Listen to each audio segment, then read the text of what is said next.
Hey there, Byrand here, and welcome back to another video. This video is going to be a review on the Record of Grancrest War, episode 11, the Fall of Castle Unicorn. Well, Fall of Castle Unicorn, but same thing. Now, episode 10 was a bit confusing because so many new characters being introduced at once, which now I know why. Now I know why. Because episode 11, wow. I don't know what to say. This was definitely the most depressing and sad episode. Like, this is something straight out of Game of Thrones. I know one of you made that posted that a reference to one of my videos. Like, I'm having to remembering your name, and like you know who you are.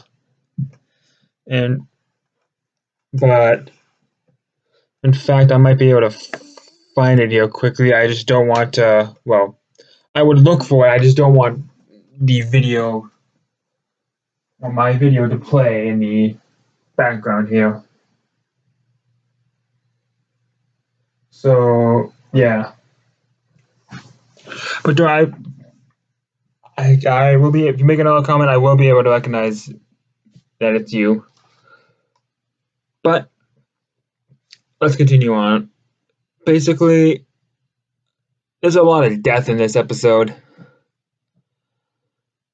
This episode is primarily about Vilar's castle being attacked by the Nordic fleet, which I guess were kind of inspired by like the barbarians, I guess, like the barbarians, Vikings, like I guess you could say the Norwegian and Scandinavian warriors.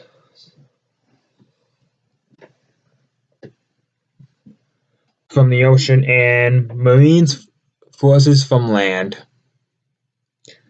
In the beginning, Vilar was pretty much giving a speech to two of his mages, basically saying it just felt like this was going to be his last speech. And I don't know what to say. This episode was just so freaking depressing. Just granted, it was a good episode, and there were a lot of parts I liked, but just I don't know what to say. His last two orders were to contact the princes and lords about what has happened, and two, aid the injured, be they friend or foe. And he has some final words for Saluka, who was not present at the time, but they were told to give her this message. You were right. And he has some last words for Thea, which they don't get reviewed to the end, but I'm just going to give them to you now. And that was basically to continue to surprise everybody in a nutshell. Just wow, I don't know. That was just half of the instance for the law. Another instance was Idoka. It was I think I'm gonna say Idokai because that's what it looks like. That she was the one whose name I could not remember for the last episode. She's finished the lady of the Castle Unicorn, and we learn her men are so faithful to her that they actually, in order to save her life, they knock her out and put her on a boat.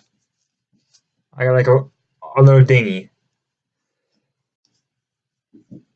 Just to save her, just so that way they could have her escape and live. As soon as she's far enough away, they pretty much start attacking the Nords,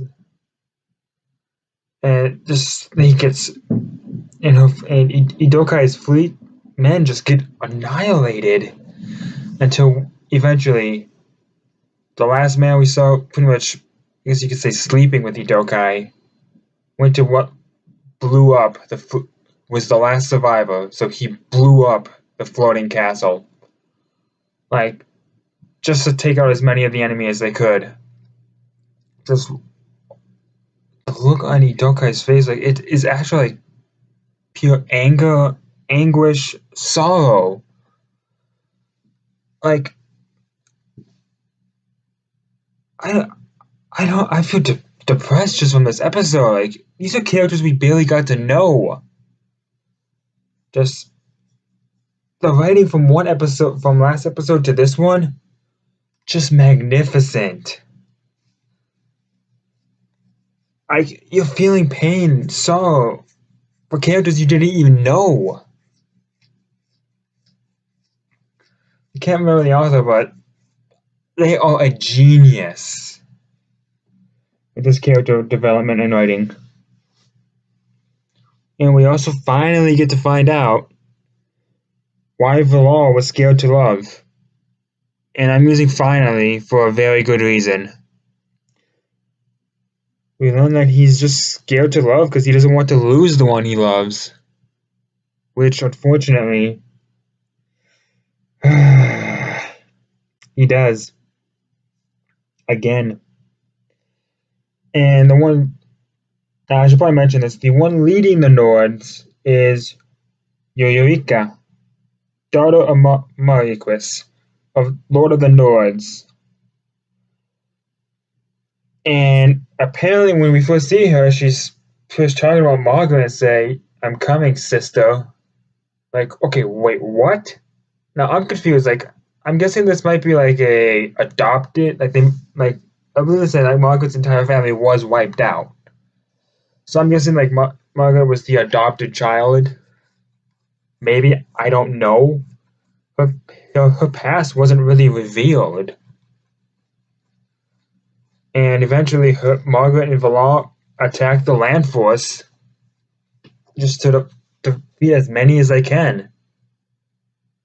And unfortunately, with Margaret's last spell, it causes her to turn to ash. Like a phoenix. Except for she won't be rising back from the dead. She's gone.